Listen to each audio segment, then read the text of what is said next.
दोस्तों, अगर आप भी एक एमएस वर्ड यूजर हो या माइक्रोसॉफ्ट वर्ड से रिलेटेड इंटरव्यू प्रिपरेशन कर रहे हो या माइक्रोसॉफ्ट वर्ड से रिलेटेड किसी एग्जाम्स के लिए एमएस वर्ड की तैयारी कर रहे हो, उसके क्वेश्चंस पढ़ रहे हो और एमएस वर्ड सीख रहे हो, तो आज की ये वीडियो आप सभी के लिए काफ़ी इंपॉर्टेंट होने वाली है। क्योंकि आज की इस वीडियो में मैंने डिटेल में कुछ ऐसे क्वेश्चंस कवर अप किए हैं जो आपकी माइक्रोसॉफ्ट वर्ड की स्किल्स को काफ़ी ज़्यादा हद तक इम्प्रूव कर सकते हैं। इस वीडियो में हम लोग डिटेल में उन क्वेश्चन को समझेंगे, उनके आंसर को थ्योरेटिकली और प्रैक्टिकली दोनों बेसिस में समझेंगे कि कैसे हम लोग किसी क्वेश्चन को आंसर कर सकते हैं। किसी इंटरव्यू में हम किस तरह से उस क्वेश्चन को फेस कर सकते हैं, उसके आंसर्स दे सकते हैं। और अगर आप पर्सनल वर्क करते हैं तो भी कुछ ऐसे ऐसे ऑप्शंस हैं जो आपको नहीं पता होंगे या उनका एक्चुअल यूज आपको नहीं पता होगा, तो वो भी मैं इस डिटेल्ड वीडियो के अंदर कवर करने वाला हूँ। तो मेक श्योर कि इस वीडियो को आप एंड तक देखना, क्योंकि ये वीडियो काफी डिटेल्ड वीडियो होने वाली है। तो दोस्तों, आपसे एक ही रिक्वेस्ट है कि अगर आपको वीडियो अच्छी लगे तो प्लीज इस वीडियो को एक लाइक करें और ज्यादा से ज्यादा इस वीडियो को शेयर करें। तो चलिए बिना देखे हुए शुरू करते हैं इस वीडियो को और आते हैं अपनी कंप्यूटर स्क्रीन पर। तो दोस्तों, आज की इस डिटेल्ड वीडियो में जिन क्वेश्चंस को हम लोग सीखने वाले हैं उनमें हमारा सबसे पहला क्वेश्चन है, एमएस वर्ड क्या है। तो सबसे पहले मैं माइक्रोसॉफ्ट वर्ड को ओपन कर लेता हूँ, उसके बाद आपको समझाता हूँ कि माइक्रोसॉफ्ट वर्ड क्या होता है। आपको अपने कंप्यूटर में एमएस वर्ड को ओपन करने के लिए अपने कीबोर्ड से विंडो और आर बटन प्रेस करना होता है। जब आप ये प्रेस करते हो तो आपके कंप्यूटर सिस्टम में कुछ इस तरीके से एक रन का डायलॉग बॉक्स ओपन होता है।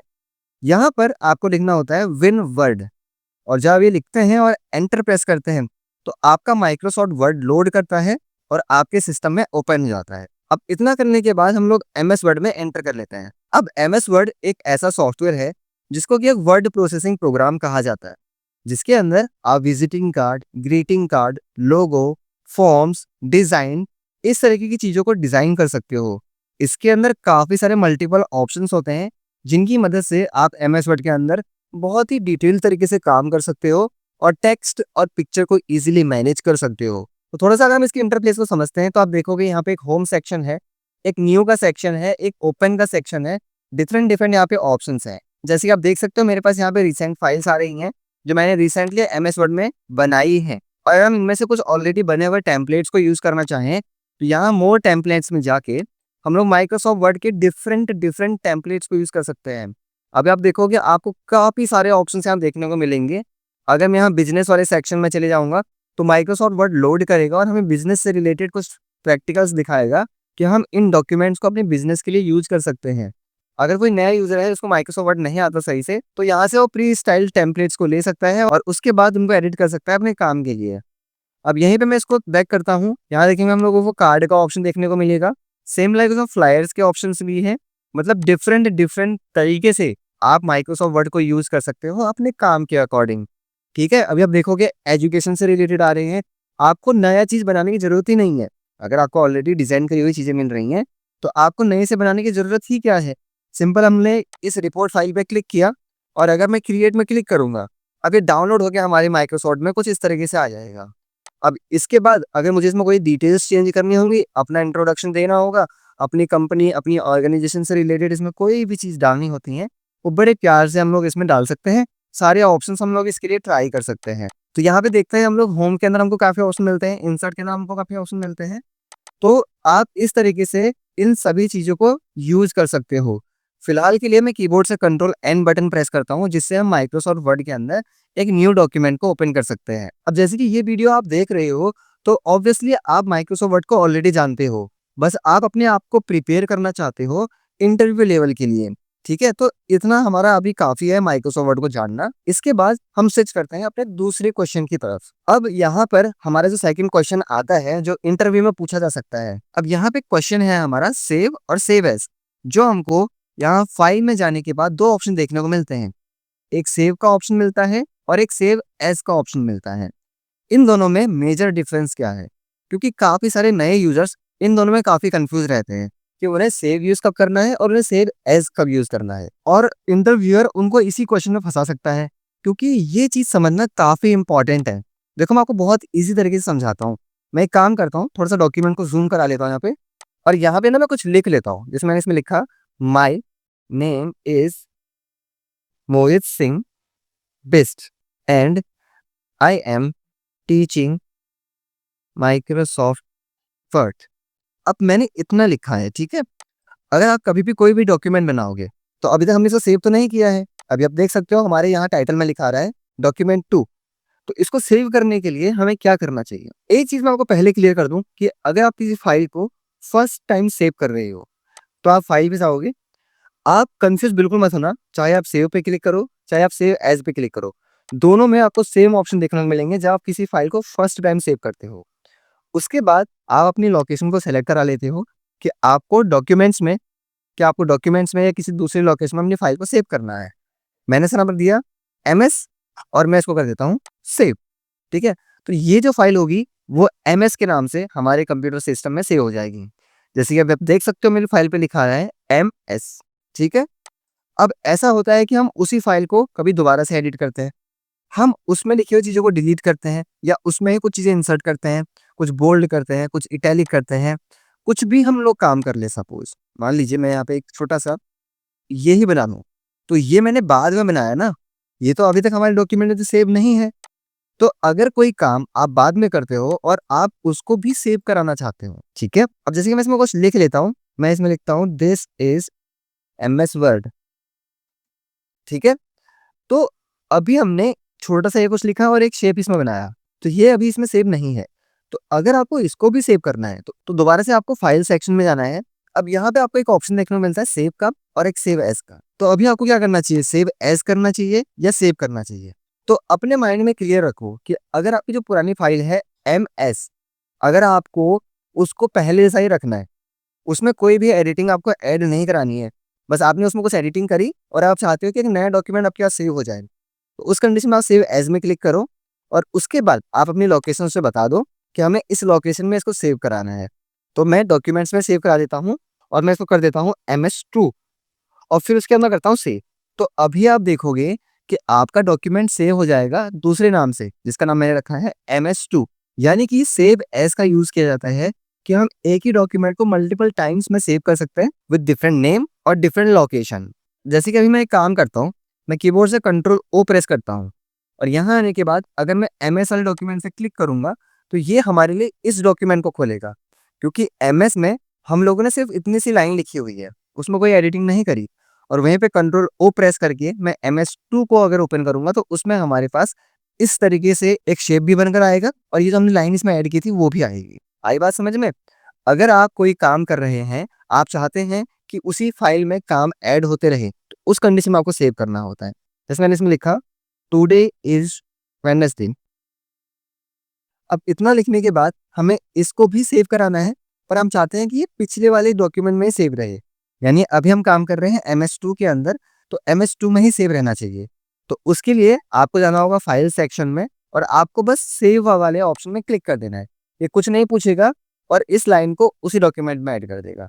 यानी सिंपल सा क्वेश्चन है और सिंपल सा उसका आंसर है। अगर हम किसी डॉक्यूमेंट को फर्स्ट टाइम सेव करते हैं तो सेव और सेव एज दोनों में से कोई भी ऑप्शन यूज किया जा सकता है। अगर हम किसी डॉक्यूमेंट में एडिटिंग करके उसी डॉक्यूमेंट में डेटा को सेव कराना चाहते हैं तो हमें सेव ऑप्शन में क्लिक करना होता है। और अगर हम चाहते हैं कि मल्टीपल फाइल हम लोग क्रिएट करें तो हमें सेव एज में क्लिक करना होता है। अब तीसरा क्वेश्चन ये है जहां पे आपको पूछा जा सकता है MS वर्ड फाइल की एक्सटेंशन क्या होती है। अब एक्सटेंशन को समझना पहले इंपॉर्टेंट है। आप कभी भी अपने फोन में फोटो खींचते हो तो फोटो की डिटेल्स में जाके चेक करना, वहां आपकी इमेज का नाम रहेगा और साथ ही उसके लास्ट में लिखा होगा .jpeg। या कभी आपको कोई PDF शेयर करता है तो वहां उसके लास्ट में लिखा आता है .pdf। या और एग्जांपल ले लो, आप एग्जांपल ले लो ऑडियो का। अगर आपको कोई म्यूजिक देखना है तो उसके पीछे लिखा रहता है .mp3। वहीं आप कोई वीडियो लिख लो, वहीं आप कोई वीडियो देख लो तो उसके पीछे लिखा रहता है .mp4। यानी उस फाइल को समझने का अलग अलग एक्सटेंशन होता है। तो उसी तरीके से माइक्रोसॉफ्ट वर्ड की फाइल को जब हम सेव करेंगे तो उसको समझने के लिए भी एक एक्सटेंशन होगा जो डिफाइन करेगा कि ये डॉक्यूमेंट माइक्रोसॉफ्ट वर्ड का ही डॉक्यूमेंट है। तो वो क्या होता है वो हमसे पूछा जा रहा है। तो सिंपल सा इसका आंसर है कि माइक्रोसॉफ्ट वर्ड की फाइल का जो एक्सटेंशन होता है वो होता है .docx। ये इसका एक्सटेंशन होता है। अब ये एक्सटेंशन आपको कैसे पता चलेगा कि कहाँ पर ये देखा जा सकता है। तो अगर आपको देखना हो कि आपकी फाइल .docx में कहाँ दिखती है, कहाँ पर ये एक्सटेंशन दिखता है, तो उसके लिए मैं आपको लेके चलता हूँ फाइल ऑप्शन में। कभी भी आप अपनी फाइल को सेव करने जाना, यहाँ पे जाओगे, आप जब अपनी लोकेशन को सेलेक्ट कराओगे उसके बाद यहाँ पे सेलेक्ट होना चाहिए वर्ड डॉक्यूमेंट। आप इस लोकेशन में चेक करना, आपने जो अभी तक फाइल सेव करी होंगी माइक्रोसॉफ्ट वर्ड की, उनके पीछे देखना फाइल का नाम लिखा रहेगा। जैसे मेरी वही फाइल है MS2, पीछे लिखा है .docx, ms.docx। ये सारी वो फाइल्स हैं जो मैंने माइक्रोसॉफ्ट वर्ड में सेव करी हुई हैं, और सभी के एंड में आप देख सकते हो .docx लिखा रहा है। यही वो एक्सटेंशन होता है जो हमारी फाइल के नाम के पीछे दिखता है। अब फोर्थ क्वेश्चन है, बोल्ड, इटैलिक, अंडरलाइन का यूज कैसे करते हैं। होने को ये बहुत बेसिक क्वेश्चन है, बट फिर भी जो नए बिगिनर्स होते हैं उनके लिए ये चीज समझना भी काफी इंपॉर्टेंट होता है कि डेटा को फॉर्मेट करने के लिए भी ऑप्शंस होते हैं, जिनको हम बोल्ड, इटैलिक और अंडरलाइन के नाम से जानते हैं। तो इनको यूज करना काफी सिंपल होता है। आपको होम टैब में ही देखना होता है, ये तीनों ऑप्शन आपको एक साथ देखने को मिलता है। कि सर बोल्ड का यूज किया जाता है किसी भी एरिया में अपने टेक्स्ट को थोड़ा सा हैवी फॉन्ट में दिखाने के लिए, थोड़ा डार्क तरीके से दिखाने के लिए। तो आप अपनी टेक्स्ट को सिलेक्ट करते हैं और आप यहाँ से बोल्ड ऑप्शन को यूज करेंगे तो आपका टेक्स्ट कुछ इस तरीके से अप्लाई हो जाएगा। आप उन्हें प्रैक्टिकली भी समझा सकते हैं, आप थ्योरेटिकली भी समझा सकते हैं। वहीं अगर हम लोगों को इटैलिक यूज करना हो तो किसी भी टेक्स्ट को सिलेक्ट करके यहाँ से आप इटैलिक कर सकते हैं। अंडरलाइन करना हो तो अंडरलाइन करने के लिए भी आप टेक्स्ट को सिलेक्ट करा के यहाँ से अंडरलाइन कर सकते हैं। और वहीं अगर आपसे पूछने लग जाए तीनों की शॉर्टकट कीज बताओ, तो बहुत सिंपल है कि अगर आपको किसी एरिया को बोल्ड करना हो तो Ctrl+B आप प्रेस करेंगे तो उससे बोल्ड हो जाएगा। और अगर आपको इटैलिक करना होता है किसी भी सेक्शन को सिलेक्ट करके Ctrl+I प्रेस करना होगा, और अगर अंडरलाइन करना है तो Ctrl+U प्रेस करना होगा। तो तीनों के लिए बहुत सिंपल आंसर्स यहाँ पे हमारे पास दिए गए हैं। इस तरीके से इस क्वेश्चन का आप आंसर दे सकते हैं। अब नेक्स्ट क्वेश्चन वीडियो में है, लाइन स्पेसिंग क्या होती है और कैसे चेंज करते हैं। तो ये भी काफ़ी इंपॉर्टेंट चीज़ है क्योंकि डेटा को मैनेज करना काफ़ी इंपॉर्टेंट होता है। तो लाइन स्पेसिंग आना भी इंपॉर्टेंट चीज़ हो जाती है। अब लाइन स्पेसिंग का ऑप्शन दिखता कहाँ है हमें? अभी हमारे डेटा में लाइन स्पेस लगभग ठीक ही है। अगर हम अपने पूरे डेटा को सेलेक्ट कर लेंगे यहाँ से, लाइन स्पेसिंग का ऑप्शन दिखेगा हम लोगों को होम टैब के पैराग्राफ सेक्शन में इस लोकेशन। हम यहाँ क्लिक कर रहे होते हैं, हमें यहाँ लाइन से रिलेटेड डिफरेंट डिफरेंट स्पेसेस देखने को मिलते हैं कि हमको इंडिविजुअली हर लाइन के बीच में कितना स्पेस ऐड ऑन कराना है। अभी मैंने पूरा डॉक्यूमेंट सेलेक्ट किया हुआ है, इस वजह से आप देख सकते हो मैं ईच लाइन के अंदर कितना स्पेस ऐड ऑन कर पा रहा हूँ।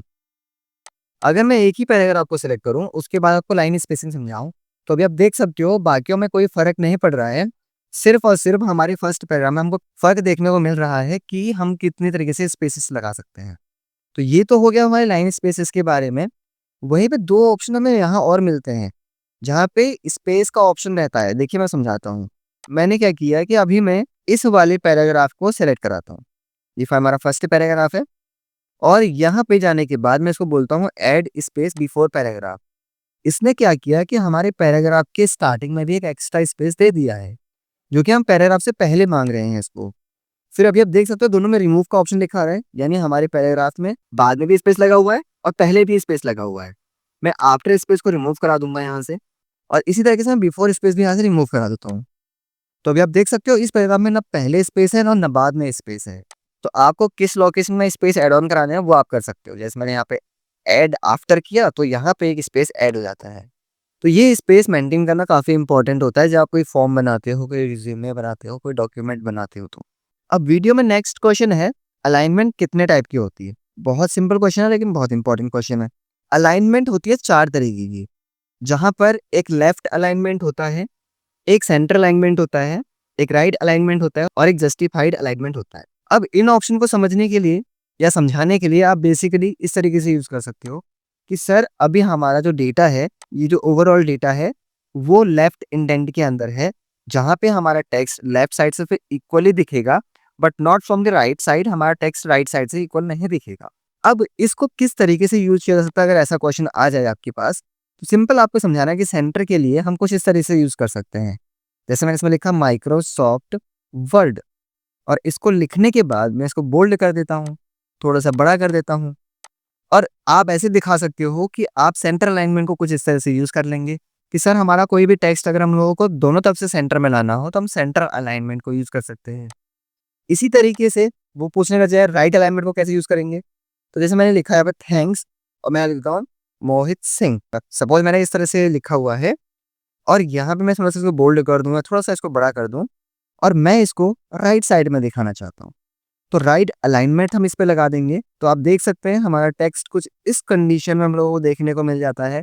और वहीं पे एक ऑप्शन है यहाँ पे जस्टिफाइड। अब जस्टिफाइड किस तरह से आप समझाएंगे। जस्टिफाइड के लिए आप अपना ओवरऑल टेक्स्ट ले लीजिए, और जस्टिफाइड में क्लिक कर दीजिए। जस्टिफाइड क्या करेगा कि ओवरऑल टेक्स्ट को लेफ्ट साइड से और राइट साइड से इस तरीके से स्पेस के अकॉर्डिंग मैनेज करेगा कि वो इक्वली डिस्ट्रीब्यूट हो जाएगा। अभी आप देख सकते हो जहाँ पे लाइन खत्म हो चुकी है वहां पे तो आप कुछ नहीं कर सकते, पर यहाँ पे इस तरह से देखोगे पैराग्राफ इक्वली डिस्ट्रीब्यूट हो जाता है इस ऑप्शन के थ्रू। इस तरीके से आप अपने टेक्स्ट को मैनेज करके अलाइनमेंट को समझा सकते हैं। अब इसके बाद नेक्स्ट क्वेश्चन है, मार्जिन क्या होता है? इसका आंसर सिंपल है। आप ये कह सकते हैं कि आपके पूरे पेज में ओवरऑल जो आपने टेक्स्ट लिखा हुआ है उसके आउटर साइड में जो स्पेस बचा रहता है उसको मार्जिन कहा जाता है। तो अगर आपको पूछा जाए कि मार्जिन ऑप्शन कहाँ होता है और किस तरीके से इसको मैनेज करते हैं, तो उसके लिए आपको प्रैक्टिकली दिखाना है कि लेआउट सेक्शन के अंदर हमें फर्स्ट ऑप्शन देखने को मिलता है मार्जिन का। मार्जिन में हमें डिफरेंट डिफरेंट पहले से सेट मार्जिन मिलते हैं। यहाँ से हम नैरो मार्जिन अप्लाई कर सकते हैं अपने डॉक्यूमेंट के ऊपर। यहाँ से हम वाइड मार्जिन सेटअप कर सकते हैं अपने डॉक्यूमेंट के ऊपर।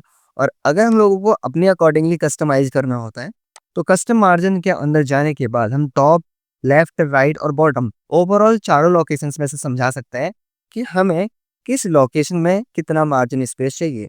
अगर मैं टॉप से 0 कर दूं और ओके कर देता हूं अपने डॉक्यूमेंट को, अभी आप देख सकते हो हमारे पेज में ऊपर बिल्कुल भी मार्जिन यहाँ डिस्प्ले नहीं हो रहा है। तो इस तरीके से आप मार्जिन को समझा सकते हैं। फिर नेक्स्ट क्वेश्चन है, पोर्ट्रेट और लैंडस्केप में क्या डिफरेंस है?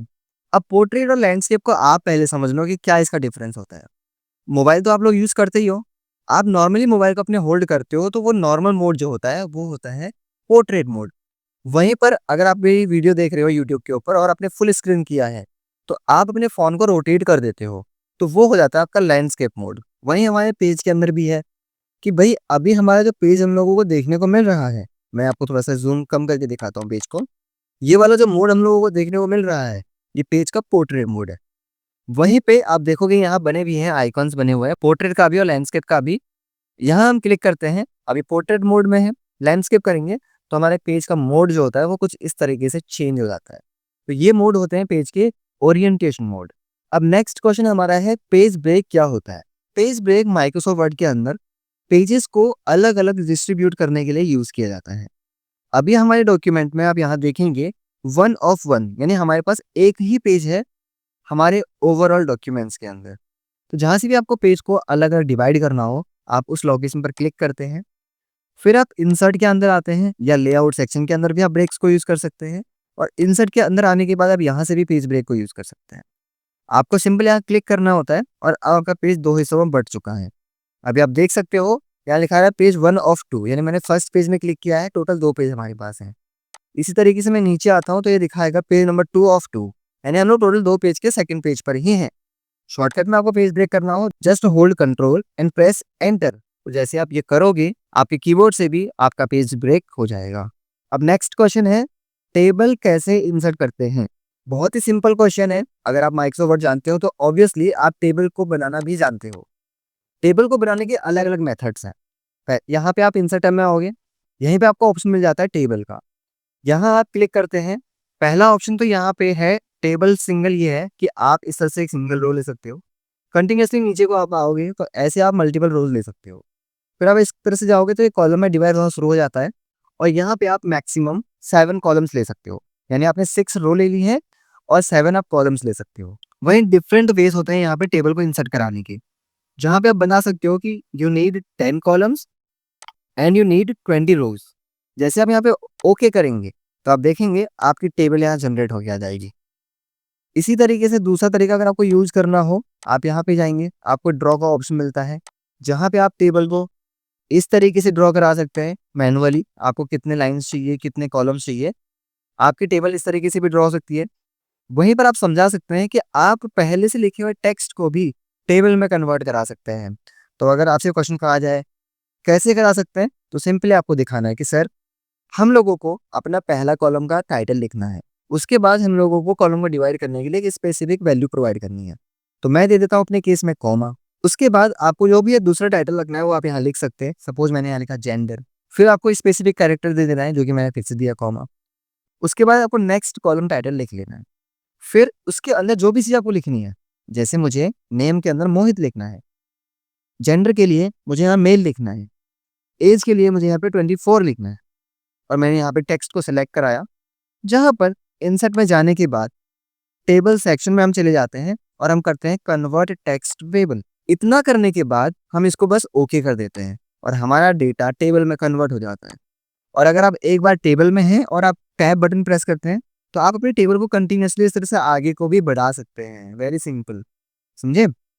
इस तरह से आप दिखा सकते हो जहाँ पे आपका कॉन्फिडेंस और बिल्टअप हो सकता है कि इस बंदे को चीजें आती हैं। वहीं पे एक्सेल स्प्रेडशीट के थ्रू भी आप एक टेबल ला सकते हैं, जहाँ पे आप जैसे ही एक्सेल पे क्लिक करेंगे तो आपके माइक्रोसॉफ्ट वर्ड में आपका एक्सेल ओपन हो जाएगा, जहाँ पे आप एक्सेल शीट पर काम करके दिखा सकते हैं कि हम एक्सेल के अंदर भी काम कर सकते हैं, सिर्फ माइक्रोसॉफ्ट वर्ड में रहने के बावजूद। तो नेक्स्ट क्वेश्चन एक बेसिक क्वेश्चन है। जब आप टेबल बना रहे होंगे तो आपसे पूछा जा सकता है कि टेबल में रो क्या होती हैं और कॉलम्स क्या होती हैं। तो आपको दिखाना है हमको प्रैक्टिकली कि सर अगर हम कोई टेबल ले रहे हैं, उस टेबल में जो हॉरिजॉन्टल वेज में हम लोगों को चीजें दिख रही हैं, जैसे कि कुछ इस तरीके से, वो हमारे रो हैं, यानी लेफ्ट टू राइट हॉरिजॉन्टली वो हमारी रोज हैं। वहीं वर्टिकली टॉप टू बॉटम, ऊपर से नीचे को, ये हमारे कॉलम्स हैं। तो इस पूरी टेबल में 1 2 3 4 5 6 7 7 इसमें कॉलम्स हैं, आप ऐसे भी बता सकते हैं। एंड 1 2 3 4 5 6 6 इसमें रोज हैं। तो इस तरीके से आप इस क्वेश्चन का आंसर दे सकते हैं कि सर हमारी पूरी टेबल में 7 कॉलम्स हैं, 6 रोज हैं। इस तरह से हम कॉलम और रोज को डिफाइन करा सकते हैं। अब नेक्स्ट क्वेश्चन आपसे पूछा जा रहा है इंटरव्यू में, इमेज इंसर्ट कैसे करते हैं और रैप टेक्स्ट क्या है। तो आपको सिंपली चले जाना है अपने एमएस वर्ड के अंदर।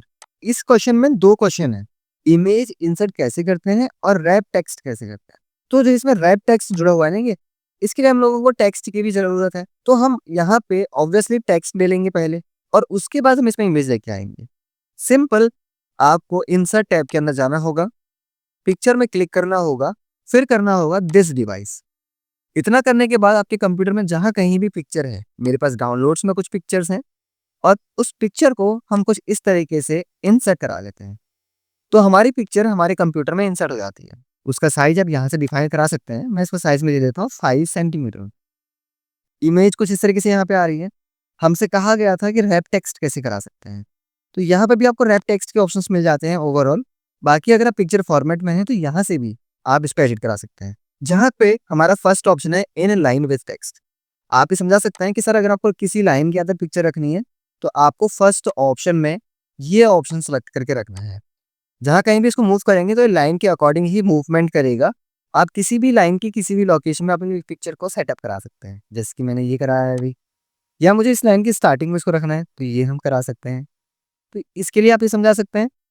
फिर आप कहेंगे कि सर अगर आपको अपनी पिक्चर को ऐसे स्क्वायर रखना होता है, आप यहाँ से अपनी पिक्चर को स्क्वायर में रख सकते हैं। इसी तरीके से आप यहाँ पे टाइट वाला ऑप्शन अप्लाई कर सकते हैं। अगर आपकी इमेज कहीं पर होगी तो आपका जो टेक्स्ट होगा वो ओवरऑल आपकी इमेज की स्पेसेस को मैनेज करेगा और उसके अकॉर्डिंग ही उस पर आएगा, जो कि स्क्वायर में नहीं आता पर टाइट में आने लगता है। आप यहाँ पे देखेंगे आपको फर्क देखने को मिलेगा। फिर वहीं पे हम देख सकते हैं कि हम इमेज को टॉप एंड बॉटम में सेट कर सकते हैं। जहाँ पे आप इमेज रखेंगे उसके लेफ्ट राइट में कोई टेक्स्ट ही नहीं होगा, या तो उसके टॉप में होगा या तो उसके बॉटम में होगा। इस तरीके से आप रैप टेक्स्ट करा सकते हैं। वहीं पे आप समझा सकते हैं कि अगर आपको किसी इमेज को अपने टेक्स्ट के बिहाइंड रखना होता है तो इस तरीके से आप अपनी इमेज को टेक्स्ट बिहाइंड कर सकते हैं। वहीं कहीं भी अगर आपको अपने डॉक्यूमेंट में इमेज को मूवमेंट देनी होती है या किसी लोकेशन में रखना होता है तो आप इन फ्रंट ऑफ टेक्स्ट कर सकते हैं, जहाँ पे आपकी इमेज टेक्स्ट के ऊपर आ जाती है और आप इसको कहीं भी इजीली मूव करा सकते हैं। तो ये तब हम यूज करते हैं जब हम कोई प्रैक्टिकली चीज बना रहे होते हैं और हमें अपनी इमेज से मतलब होता है, टेक्स्ट से कोई मतलब नहीं होता। हम उसको इजीली मूवमेंट दे सकते हैं। वहीं इसके अंदर ऑप्शंस होते हैं एडिट रैप पॉइंट्स के, जहाँ पे हम इन पॉइंट्स को मैनेज करा सकते हैं, जिससे हमारी इमेज अपना स्पेसिफिक स्पेस ले सकती है। तो ये ऑप्शन आप समझा सकते हैं जब आपको रैप टेक्स्ट के बारे में पूछा जाए तो। अब अगर नेक्स्ट क्वेश्चन पूछ लिया जाए हेडर और फुटर क्या होता है, तो उसके लिए सिंपली आपको माइक्रोसॉफ्ट वर्ड में जाना है। आपको ये कहना है कि सर जब भी हम कोई पेज में टेक्स्ट लिखते हैं तो उसको लिखने पर हमारे पेज में कुछ हिस्सा टॉप में छूट जाता है और कुछ हिस्सा हमारे पेज में नीचे भी छूट जाता है, जो कि हमारे लेफ्ट साइड में रूलर होता है उसके अकॉर्डिंग छूटता है। और आप देख सकते हो इधर लेफ्ट साइड में रूलर है और यहाँ पे देखोगे बॉटम में और यहाँ पर भी है। तो इसके अकॉर्डिंगली जो भी साइज हमारे नीचे को क्रिएट होता है या ऊपर को क्रिएट होता है वो हमारा हेडर और फुटर होता है। अगर आपसे कहा जाए कि एक हेडर और फुटर अभी प्रैक्टिकली करके दिखाइए तो कैसे लगाएंगे, उसके लिए आपको इंसर्ट के अंदर जाना है। आपको यहाँ आ जाना है हेडर फुटर सेक्शन के अंदर, जहाँ पे आप उसके लिए पेज नंबर भी यूज कर सकते हैं। बाकी अगर हम हेडर वाली स्टाइल में चले जाएं और यहाँ आने के बाद हमें हेडर की डिफरेंट डिफरेंट स्टाइल्स देखने को मिलती हैं और यहाँ से मैं इस ऑप्शन में क्लिक करता हूँ तो यहाँ से कुछ इस तरीके का एक हेडर आप यहाँ पे लगा सकते हैं। अभी आप देखेंगे यहाँ लिखा रहा है डॉक्यूमेंट टाइटल, जहाँ अगर आप कुछ भी एक टाइटल देना चाहते हैं तो इस तरीके से आप वो टाइटल इसमें दे सकते हैं। आप ये दिखा सकते हैं कि सर हम इस तरह से डिजाइन कर सकते हैं। डेट की अगर हम बात करें, मैंने इसमें लिखा 11 फरवरी 2026। आप यहाँ से आके अपने डेट को दिखा सकते हैं। इस तरीके से आप अगर क्लोज करेंगे तो आपका हेडर सेट हो जाएगा। वहीं फुटर सेक्शन में जाना चाहें, यहाँ से हम डिफरेंट टाइप के फुटर स्टाइल्स को यूज कर सकते हैं अपने डॉक्यूमेंट में। तो मैंने इसमें क्लिक किया जहाँ पे, अब अगर इसको क्लोज कर दूँ, एक बार यहाँ पे मैं इसको प्रिंट में चले जाता हूँ, तो आप देखेंगे आपके पेज में इस तरीके का एक हेडर और इस तरीके का एक फुटर रहेगा। आप ये भी कह सकते हैं कि सर जैसे हम कोई नया पेज देंगे अपने डॉक्यूमेंट में तो हमारा जो हेडर होगा वो ऑलरेडी उसमें सेटअप हो गया आएगा। तो ये चीज भी आप उन्हें समझा सकते हैं। ठीक है, तो ये हो गया हमारे हेडर के लिए। अब उसके बाद आपसे पूछा जाए कि पेज नंबर कैसे लगाते हैं, तो इसका भी सिंपल आंसर आपको पता ही होगा कि जिस तरीके से हम हेडर लगा पा रहे हैं, फुटर लगा पा रहे हैं, उसी सेम तरीके से हम पेज नंबर भी लगा सकते हैं। अब पेज नंबर लगाने के लिए जब हम इंसर्ट में जाते हैं, पेज नंबर में क्लिक करते हैं, तो डिफरेंट लोकेशंस प्रोवाइड करता है पेज नंबर। क्या आपको अपने पेज के टॉप में एक पेज नंबर लगाना है, बॉटम में लगाना है, मार्जिन में लगाना है, करंट पोजीशंस में लगानी है? तो अगर आपको पेज के टॉप में लगाना है तो जो आपने हेडर लगाया हुआ होगा वो रिमूव हो जाएगा। यहाँ से कोई भी एक स्टाइल की आपके पेज नंबर ऐड हो जाएगा। मैंने इसमें क्लिक किया तो आप देख सकते हो यहाँ सेकंड नंबर का पेज दिखा रहा है और यहाँ पे फर्स्ट नंबर का पेज दिखा रहा है। तो अभी मैं एक लोकेशन में करके दिखा दिया हूँ आपको। आप बाकी लोकेशंस में पेज नंबर में जाके वो चीज समझा सकते हैं, खुद से भी समझ सकते हैं। अब उसके बाद एक नेक्स्ट क्वेश्चन जो पूछा जा रहा है, कॉमन शॉर्टकट की बताएं। भाई माइक्रोसॉफ्ट वर्ड यूज कर रहे हैं तो ऑब्वियसली आपको कॉमन शॉर्टकट कीज पता होनी चाहिए, जहां पर डेली बेसिस पर शॉर्टकट कीज यूज होती हैं। सबसे पहली शॉर्टकट की मैं आपको बताता हूँ कि आप अपने टेक्स्ट को बोल्ड करा सकते हैं कंट्रोल पी से, आप अपने टेक्स्ट को इटैलिक करा सकते हैं कंट्रोल आई से, आप अपने टेक्स्ट को अंडरलाइन करा सकते हैं कंट्रोल यू से, और इन्हीं कीज को रिपीट करा के आप उस ऑप्शन को हटा भी सकते हैं जो आपने लगाया था। ये बेसिक शॉर्टकट की आपको पता होना चाहिए। आपको पता होना चाहिए कि अगर किसी टेक्स्ट को कॉपी किया जाता है तो उसके लिए टेक्स्ट को सेलेक्ट करने के बाद कीबोर्ड से कंट्रोल सी प्रेस किया जाता है। दूसरी लोकेशन में जहां भी उस टेक्स्ट को रखना है उसको पेस्ट करने के लिए कंट्रोल वी प्रेस किया जाता है। वहीं आपको पता होना चाहिए टेक्स्ट को कट करने के लिए, जहां पे टेक्स्ट को एक लोकेशन से हटाकर दूसरी लोकेशन में रखा जाता है, उसके लिए कंट्रोल एक्स करना होता है। और जहां पे हम कंट्रोल वी प्रेस करके उस टेक्स्ट को दूसरी लोकेशन में रख सकते हैं। ये आपको पता होना चाहिए। आपको पता होना चाहिए कि अगर हम टेक्स्ट को यूज कर रहे हैं या हम टेक्स्ट पे काम कर रहे हैं तो उसके साइज को इंक्रीज और डिक्रीज कैसे किया जाता है, उसके शॉर्टकट कीज आपको पता होना चाहिए। जहां पे मैं आपको इंक्रीज करने के दो शॉर्टकट की बताता हूँ। आप अपने कीबोर्ड से कंट्रोल शिफ्ट और ग्रेटर देन कीजिए और यहाँ भी ध्यान दीजिएगा और यहाँ पर भी ध्यान दीजिएगा साइज किस तरीके से इंक्रीज हो रहा है। मैं बढ़ाता हूँ 16 हो गया, फिर बढ़ाता हूँ 18, फिर बढ़ाता हूँ 20। तो ये क्या कर रहा है, हम लोगों को इवन फैक्टर में दे रहा है टेक्स्ट साइज, और वो टेक्स्ट साइज है यहाँ से पहले सेट है, ये उनको ही सेलेक्ट करके साइज को बड़ा कर रहा है। छोटा भी करूंगा तो उसी वे में करेगा जैसे अभी बड़ा किया था उसकी अपोजिट साइड में। पर अगर मान लीजिए आपसे ये कह दिया जाए कि टेक्स्ट को बड़ा करना है, पर यहाँ पर हमारे पास ऑप्शन ये है कि हम 13 साइज दे सकते हैं, 15 दे सकते हैं, 17 दे सकते हैं। ऐसे ऑप्शन तो यहाँ पे है ही नहीं। आपको यहाँ खुद से टाइप करना होगा। पर शॉर्टकट कीज के थ्रू भी आप कह सकते हो कि सर इसके शॉर्टकट की भी है। आप कीबोर्ड से कंट्रोल के साथ राइट स्क्वायर ब्रैकेट दबाइए, यह आपके साइज को एक एक करके बड़ा करेगा, और कंट्रोल के साथ लेफ्ट स्क्वायर ब्रैकेट दबाइए तो ये एक एक करके साइज को छोटा करेगा। और आप अपना इंप्रेशन जमा सकते हो कि सर ये भी शॉर्टकट कीज होती हैं। इस तरह से हम काम कर सकते हैं। आपको पता होना चाहिए कि पेज को ब्रेक करने के लिए कंट्रोल एंटर का यूज किया जाता है। बैक करने के लिए जो काम हमने किया और नहीं करना चाहते थे उसके लिए कंट्रोल जेड किया जाता है। और अगर हम लोगों को रीडू करना होता है तो कंट्रोल वाई किया जाता है। तो ये बेसिक शॉर्टकट कीज आपको पता होनी चाहिए। और इनके साथ हमें पता होना चाहिए कि अगर हम कुछ काम कर रहे हैं और अपने टेक्स्ट को सेंटर में लाना चाहते हैं तो कंट्रोल ई कर सकते हैं, जहां पे हमारा हम सेंटर अलाइनमेंट यूज कर सकते हैं। कंट्रोल आर प्रेस करेंगे तो राइट अलाइनमेंट कर सकते हैं। कंट्रोल जे करेंगे तो जस्टिफाई अलाइनमेंट कर सकते हैं, और कंट्रोल एल प्रेस करेंगे तो लेफ्ट अलाइनमेंट को यूज कर सकते हैं। तो ये बेसिक शॉर्टकट कीज तो आपको पता होनी चाहिए। जब आप एक कंप्यूटर यूजर हो, आप एक माइक्रोसॉफ्ट वर्ड यूजर हो, तो ये पता होनी चाहिए ताकि आप इंटरव्यू में क्वेश्चंस का आंसर सही से दे सको।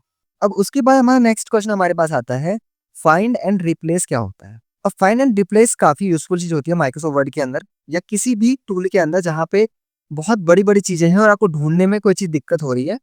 सिंपल आपको कंट्रोल एच प्रेस करना होता है। कंट्रोल एच करने पर आपके पास फाइंड एंड रिप्लेस का ऑप्शन खुल जाता है।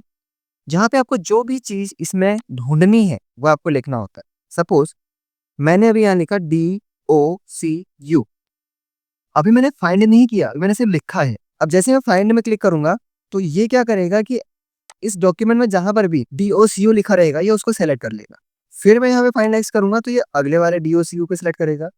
फिर फाइंड नेक्स्ट करूंगा तो इस तरीके से ये अगले वाले DOCU को सिलेक्ट करेगा। वहीं पर अगर मैं इसको रिप्लेस कराना चाहता हूँ, मतलब मुझे DOCU की जगह कुछ और लिखना है, तो वो आप कैसे करेंगे? उसके लिए आपको यहाँ लिखना होगा टेक्स्ट कि आप उस DOCU की जगह क्या रखना चाहते हैं। मैं इसकी जगह रखना चाहता हूँ ENJOY। अब यहाँ लिखा है डॉक्यूमेंट और हम रिप्लेस क्या कर रहे हैं? DOCU को। तो अगर जैसे मैं रिप्लेस में क्लिक करूंगा ना तो ये DOCU को हटा देगा, MENT को रहने देगा। तो एक बार मैं रिप्लेस करता हूँ, वो रिप्लेस हो चुका है और वो है हमारे सेकंड पेज के अंदर इस लोकेशन पर। आप देख सकते हैं डॉक्यूमेंट की जगह अब ये इंजॉयमेंट हो चुका है। अगर मैं रिप्लेस ऑल कर दूं तो 4 प्लेसेस में इसको लगा कि इसको डॉक्यूमेंट की जगह इंजॉयमेंट करना चाहिए, तो इसने यहाँ पे इंजॉयमेंट कर दिया है। ठीक है, आप देख सकते हो यहाँ पे इसने यहाँ पे एंजॉयमेंट कर दिया है। मैं सेकंड पेज में आपको बाकी लोकेशंस दिखाता हूँ। यहाँ पर भी एंजॉयमेंट हो चुका है, यहाँ पर भी एंजॉयमेंट हो चुका है, यानी इसने ओवरऑल डॉक्यूमेंट की जगह उनको एंजॉयमेंट में रिप्लेस कर दिया है। तो ऐसे आप बता सकते हो। कई बार ऐसा होता है कि हमारे डॉक्यूमेंट में मल्टीपल स्पेसेस हो जाते हैं, हमें तो एक ही स्पेस की जरूरत है पर हमारे टेक्स्ट में एक एक एक्स्ट्रा स्पेस भी है। वह ऐसा होता है कि कई बार हम लोग अपनी वेबसाइट से डेटा को कॉपी करते हैं या कोई बिगिनर होता है वो हमारे डॉक्यूमेंट में एक्स्ट्रा स्पेसेस दे देता है, हमें उनको रिमूव कराना हो तो हम कैसे करेंगे? ये आपसे क्वेश्चन कर दिया जाए तो आपको करना है Ctrl+H करना है सर।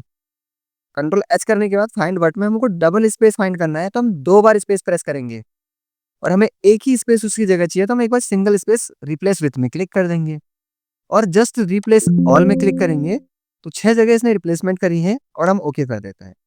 तो लीजिए सर आपका काम बन जाएगा और डबल स्पेस की जगह वो सिंगल स्पेस कर देगा। तो इस तरीके से आप फाइंड और रिप्लेस को भी समझा सकते हैं, जहाँ पे मल्टीपल कंडीशंस के अकॉर्डिंग आपको ढूंढनी पड़ सकती है चीजें और उनको रिप्लेस भी करनी पड़ सकती हैं। अब जो नेक्स्ट क्वेश्चन हमसे पूछा जा सकता है वो थोड़ा सा कॉम्प्लिकेटेड और थोड़ा सा बड़े आंसर वाला क्वेश्चन पूछा जा सकता है, जिसमें पूछा जा रहा है मेल मर्ज क्या होता है। भाई माइक्रोसॉफ्ट वर्ड के अंदर मेल मर्ज काफी बढ़िया ऑप्शन है, जहाँ पे आप इसको एक्सेल के साथ कंबाइन करके भी यूज कर सकते हैं और सिर्फ माइक्रोसॉफ्ट वर्ड की हेल्प से भी कर सकते हैं। अब इस टूल को कहाँ ढूंढा जाता है और कहाँ मिलता है? ये बेसिकली ये सिर्फ टूल नहीं है। मेलिंग्स के अंदर आप जाएंगे ना, ये पूरा टैब मेल मर्ज का है। तो ये पूरा टैब, वैसे तो मैंने इसकी पूरी डिटेल्ड वीडियो समझा रखी है हमारे चैनल पे, वो प्लेलिस्ट के अंदर पड़ी हुई है, पर फिर भी मैं आपको आज की इस डिटेल वीडियो के अंदर भी ये समझाऊंगा कि मेल मर्ज हम कैसे कर सकते हैं, क्या इसका यूज है। देखिए पहले बेसिक हम थोड़ी समझते हैं। मेल मर्ज को तब यूज किया जाता है जब आपको एक तरीके का डॉक्यूमेंट बहुत सारे लोगों के लिए बनाना होता है। मान लो आपको एक इनविटेशन लेटर टाइप करना है, वो आपको 10 लोगों के लिए, 20 लोगों के लिए, 50 लोगों के लिए बनाना है और आपको उस लेटर के अंदर हर एक बंदे का नाम, उसका एड्रेस, उसका मोबाइल नंबर, ईमेल आईडी, ये सारी डिटेल्स कैसे करनी है। तो भाई आप एक बार कंटेंट लिख लेंगे, फिर बार बार हर कंटेंट में पेस्ट करते रहेंगे एड्रेस वगैरह, तो कितना टाइम लग जाएगा? बहुत ज्यादा टाइम लगेगा। पर मेल मर्जी की मदद से वो चीज ईजी है। और वो कैसे है, चलिए मैं आपको समझाता हूँ। तो सबसे पहले आपको अपना कंटेंट तैयार कर लेना है। जैसे मैं अभी एक काम करता हूँ, मैं एक पैराग्राफ ले लेता हूँ और जो भी मेरा कंटेंट है यहाँ पे मैं वो लिख लूंगा या बना लूंगा पूरा।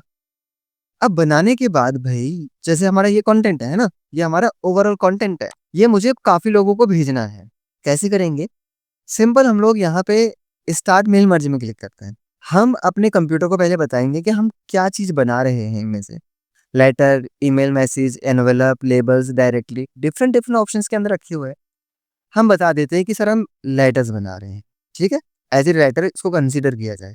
इतना करने के बाद हम सेलेक्ट रिसिपेंट वाले ऑप्शन में चले जाते हैं। यहाँ आने के बाद अब जिन जिन लोगों को आपको सेलेक्ट कराना है उनकी आप लिस्ट को यहाँ से पिक कर सकते हैं। आप अगर आपने ऑलरेडी कोई लिस्ट बना रखी है, चाहे वो एक्सेल के अंदर हो, चाहे वो माइक्रोसॉफ्ट वर्ड के अंदर हो, पर आपको तो पता ही नहीं है ना लिस्ट बनती कैसे है, तो आप टाइप इन लिस्ट में चले जाते हैं। यहाँ लिखा जाता है न्यू एड्रेस लिस्ट। अब भाई इस न्यू एड्रेस लिस्ट के अंदर title, first name, last name, company name, address 1, address 2, city, state, zip, country, home phone, work phone, email address, काफी डिटेल्स माइक्रोसॉफ्ट हमको देता है। तो जरूरी थोड़ी ना है कि हमें हर डिटेल फिल करनी हो, पर ऐसा भी हो सकता है कि कुछ ऐसी डिटेल्स हैं जो इसमें हैंग नहीं हमें फिल करनी है। उस कंडीशन के लिए आपको दिया गया है इसमें एक ऑप्शन कस्टमाइज कॉलम्स, आपको यहाँ क्लिक कराना है। अब यहाँ क्लिक कराने के बाद पूरी डिटेल यहाँ खुल जाएंगी। जो चीज़ आपको लग रही है यूज़फुल है आपके लिए, आपको भरनी चाहिए और आपको भरनी है, आप उन्हें रख सकते हैं और जो नहीं रखनी है, उनको सिंपली यहाँ से डिलीट करा सकते हैं। जैसे मैं लास्ट नेम को डिलीट कराना चाहता हूँ और सिंपली मैं एड्रेस लाइन 2 को डिलीट कराना चाहता हूँ। ज़िप कोड को मुझे रीनेम करा के पिन कोड में कन्वर्ट कराना है। मैं यहाँ पे पिन कोड लिख देता हूँ। होम फ़ोन और वर्क फ़ोन में मुझे एक ही फ़ोन नंबर रखना है। मैं एक फ़ोन नंबर को डिलीट कर देता हूँ और वर्क फ़ोन की जगह मुझे उसका नाम लिखना है मोबाइल नंबर। तो अपने अकॉर्डिंगली आपको जो भी नाम देने होते हैं वो आप दे सकते हो। अब आपको जितने लोगों को भेजना है ना, उनका एड्रेस यहाँ टाइप कर लेना है। सपोज़ मुझे भेजना है इसको मिस्टर नितिन कुमार को, ठीक है? मिस्टर नितिन कुमार को और नितिन कुमार का जो एड्रेस है वो हम यहाँ टाइप कर लेंगे। मैंने इसमें लिखा है जैसे कि बरोला, सेक्टर 49। इतना करने के बाद मैं चले गया सिटी वाले सेक्शन में। मैंने यहाँ लिख दिया नोएडा। स्टेट के लिए यहाँ पे हम लोग उसका स्टेट लिख देंगे। अब ये वही चीज़ हमसे पूछ रहा है जो डिटेल्स मैंने वहाँ फिल करी हैं। पिन कोड यहाँ डाल देंगे हम लोग। कंट्री के लिए हम कंट्री डाल देंगे इसमें और मोबाइल नंबर डाल देंगे इसके अंदर कोई सा भी रैंडम सा। उसके बाद हम लोग कीबोर्ड से टैब बटन प्रेस करेंगे। टैप करने के बाद ईमेल आईडी में आ जाएंगे और यहाँ पे हम कोई ईमेल आईडी डाल देते हैं, जहाँ पे मैं डाल देता हूँ नितिन, इस तरह से कुछ भी इसके अंदर डाल देंगे हम लोग और ये ईमेल आईडी आ जाएगी। फिर हम कीबोर्ड से टैब बटन प्रेस करेंगे तो ये न्यू एंट्री में आ जाएगा। नहीं तो हम न्यू एंट्री यहाँ से भी ले सकते हैं। जैसे मैंने इसके अंदर ले लिया अभी मिस जानवी तिवारी, ठीक है? और यहाँ हमने एड्रेस डाल दिया जैसे कि बरोला, सेक्टर 49, नोए नोएडा, उत्तर प्रदेश 201-301, इंडिया।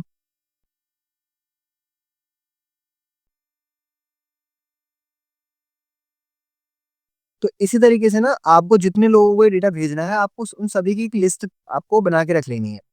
फिलहाल मैं 2 लोगों को ले रहा हूँ, अगर आपको और भी लोग चाहिए होंगे तो फिर आप न्यू एंट्री करके उन सभी की लिस्ट बना लोगे।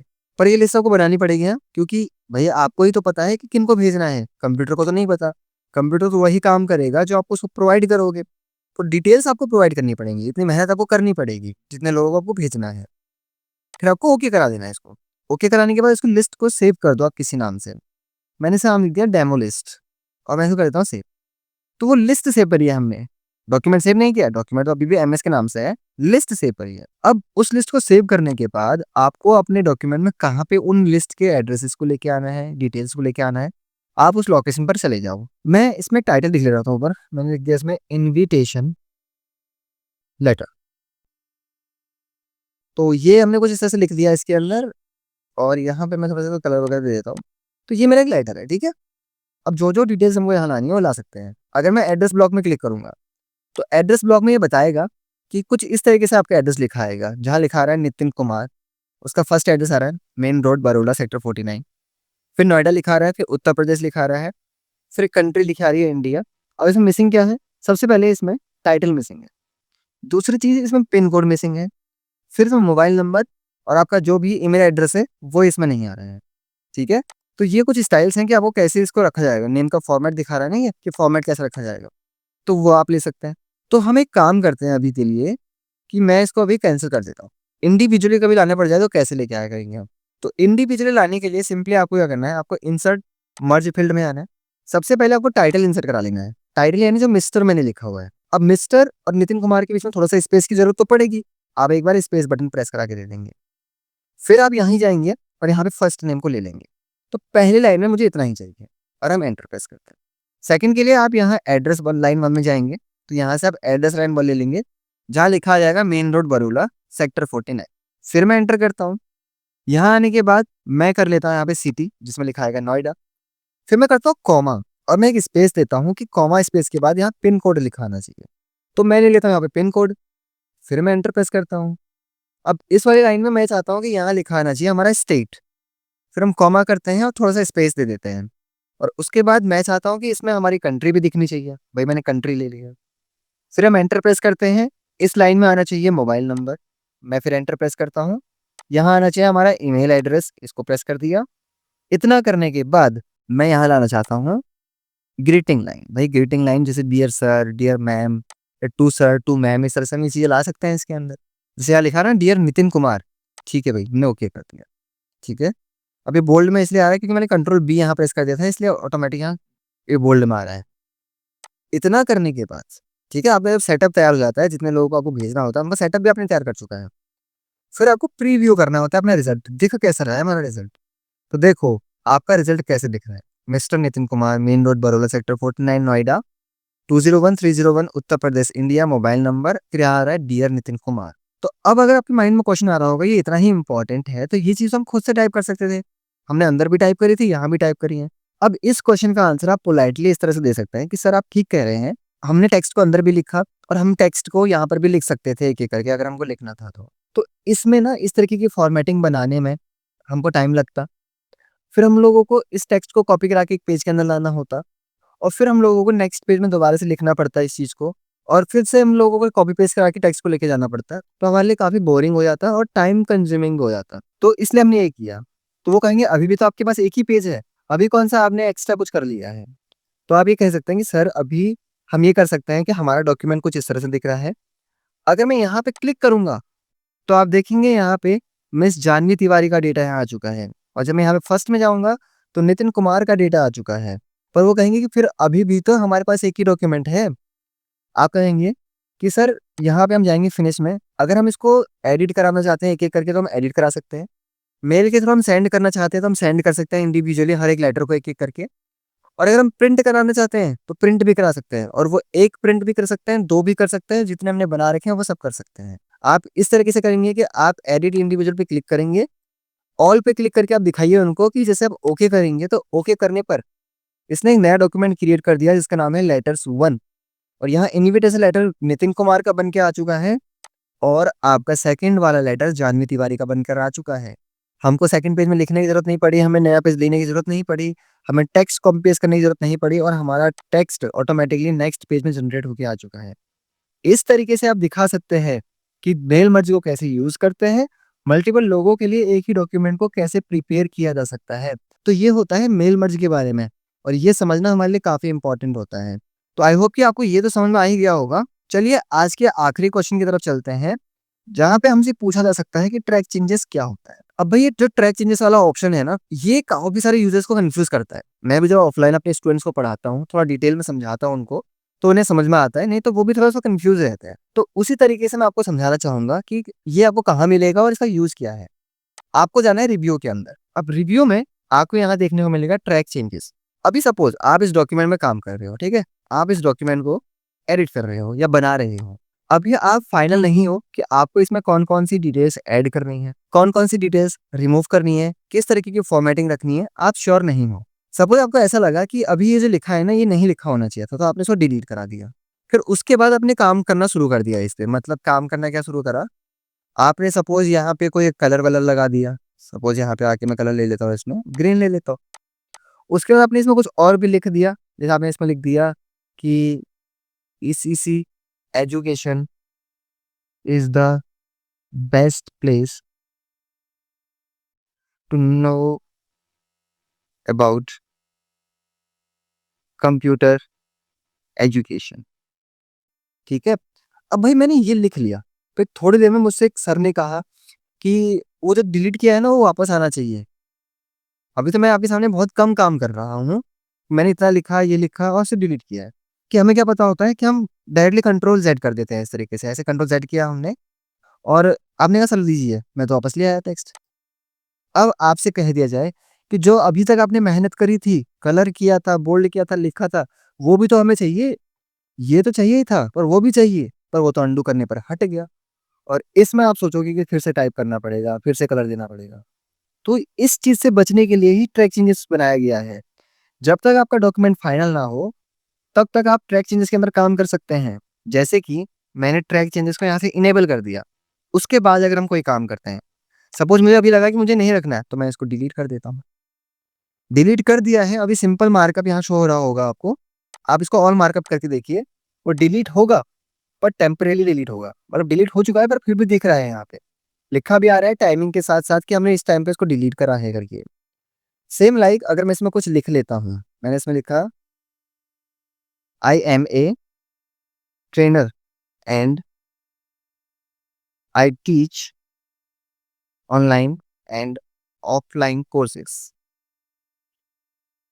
अब भाई देख सकते हो आप, आपके सामने में कोई भी चीज़ अगर इंसर्ट हो रही है, वो टेम्परेरी इंसर्ट हो रही है। डिलीट हो रही है, तो टेम्परेरी डिलीट हो रही है।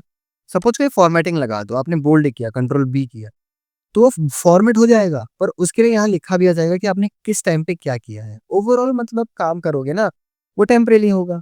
फिर अगर आप कहते हो कि इसका क्या बेनिफिट है, तो इसका बेनिफिट ही बेनिफिट है। अब जैसे आपको लग रहा है कि आपको ये डिलीट नहीं करना चाहिए था, है ना? आपको लग रहा है कि आपको ये डिलीट नहीं करना चाहिए था, तो ठीक है, भई यहाँ से रिजेक्ट कर दो आप, वो डिलीट नहीं होगा। आपको बोल्ड करना है कि नहीं करना है? आपको बोल्ड नहीं करना है, उसको भी रिजेक्ट कर दो, वो बोल्ड नहीं करेगा। ये जो लिखा है उसको रखना है या रिमूव करना है? वो रखना है, तो एक्सेप्ट कर लो। डॉक्यूमेंट पिछले जैसा नॉर्मल हो जाएगा और एक्सेप्ट और रिजेक्ट की मदद से आपने ट्रैक चेंजेस को भी सीख लिया और अपने काम को भी बना लिया। जहाँ पे आपका कोई भी अगर फाइनलाइज़ नहीं हो रखा कि आपको क्या करना है, क्या नहीं करना है, तब तक आप ट्रैक चेंजेस के अंदर काम कर सकते हो। जो रिपोर्टर्स होते हैं या फिर जो आर्टिकल लिखते हैं, कोई राइटर होते हैं, कोई ऑथर्स होते हैं, तो वो सोच-सोच कर लिखते हैं और जब उनका डॉक्यूमेंट फाइनल नहीं होता तो ट्रैक चेंजेस के अंदर ही वो काम करते हैं। इसलिए क्योंकि उन्हें अभी डॉक्यूमेंट फाइनल करना है, अगर वो फाइनल करते जाएँगे, कभी डिलीट कर देंगे, कभी इंसर्ट कर देंगे, कभी बोल्ड कर देंगे। बाद में उनको रियलाइज़ हुआ कि भई ऐसा नहीं करना चाहिए था, तो फिर तो अनडू करना पड़ेगा ना, और अनडू भी आप तब तक कर सकते हो जब तक आपने डॉक्यूमेंट खोल के रखा है। एक बार आप अपने डॉक्यूमेंट को क्लोज़ कर दो, फिर आप अनडू नहीं कर सकते। तो वो चीज़ होती है कि अगर आप ट्रैक चेंजेस इनेबल कर दोगे, तो चाहे आप डॉक्यूमेंट को क्लोज़ करो, चाहे ना करो, सब कुछ ट्रैक चेंजेस कर सकता है। और बेनिफिट ट्रैक चेंजेस का ये भी है कि मान लो अगर आप इस डॉक्यूमेंट को किसी को एडिट करने के लिए देते हो, तो एडिट करने के लिए दोगे तो वो पर्सन जिसको आपने एडिट करने के लिए दिया है, वो एडिटिंग करेगा डॉक्यूमेंट में, वो काम करेगा डॉक्यूमेंट में। तो ट्रैक चेंजेस से ये भी हुआ कि उसने क्या-क्या काम किया है। ट्रैक चेंजेस का मतलब हम क्या समझ रहे हैं? डॉक्यूमेंट में कोई भी चेंजेस हो रहे हैं तो उनको ट्रैक करना, किस टाइम पर क्या हो रहा है, किस टाइम पे बोल्ड हो रहा है, किस टाइम पे इटैलिक हो रहा है, किस टाइम पे अंडरलाइन हो रहा है। ओवरऑल ट्रैकिंग करना ही ट्रैक चेंजेस के अंदर होता है। जिससे पता लग सकता है कि क्या-क्या एडिटिंग्स हुई हैं, किस-किस टाइम पर एडिटिंग हुई है। तो इस तरीके से अगर आप उसको समझते हैं, तो इसका पोलाइटली आंसर आप अपने इंटरव्यूअर को दे सकते हैं और इंटरव्यू में अपनी नॉलेज को ये दिखा सकते हैं कि हमें माइक्रोसॉफ्ट वर्ड के अंदर कितनी नॉलेज है, हमने माइक्रोसॉफ्ट वर्ड को अच्छे से पढ़ा है। ये तो कुछ बेसिक से क्वेश्चंस थे जो मैंने कुछ ढूँढे थे और आपके लिए प्रिपेयर करने की कोशिश की थी। अगर आपको ये इन्फॉर्मेटिव लगेगी, तो अगर आपको ये वीडियो इन्फॉर्मेटिव लगेगी, ये क्वेश्चंस आपको अच्छे लगेंगे और अगर आपको और भी क्वेश्चंस की नीड होगी, तो ऑब्वियसली मैं आपके लिए ऐसी वीडियोस लाते रहूँगा। तो दोस्तों ये था आज का ट्यूटोरियल। आई होप कि आपको ये ट्यूटोरियल समझ में आया होगा और आपको ये कॉन्सेप्ट भी समझ में आया होगा। इस ट्यूटोरियल में मैंने काफ़ी सारे क्वेश्चंस को कवर करने की कोशिश की है, जो मेनली किसी इंटरव्यू में पूछे जाते हैं या किसी एग्ज़ाम सेक्शन में पूछे जाते हैं, जिनको मैंने थ्योरेटिकली और प्रैक्टिकली दोनों तरीके से कवर करने की कोशिश करी है। इसीलिए ये वीडियो थोड़ा-सा लेंथी हो गई है, बट फिर भी अगर आपने ये वीडियो देखी है, तो डेफ़िनेटली मैं ये कह सकता हूँ कि आप माइक्रोसॉफ्ट वर्ड के अंदर काफ़ी सारी चीज़ें जान चुके होंगे। बट अभी भी अगर आपको कोई डाउट हो, अगर आपको माइक्रोसॉफ्ट वर्ड से रिलेटेड कुछ और चीज़ सीखनी हो, तो आप कमेंट बॉक्स में बता सकते हैं। आप कमेंट कर सकते हैं कि आपको ये चीज़ सीखनी है।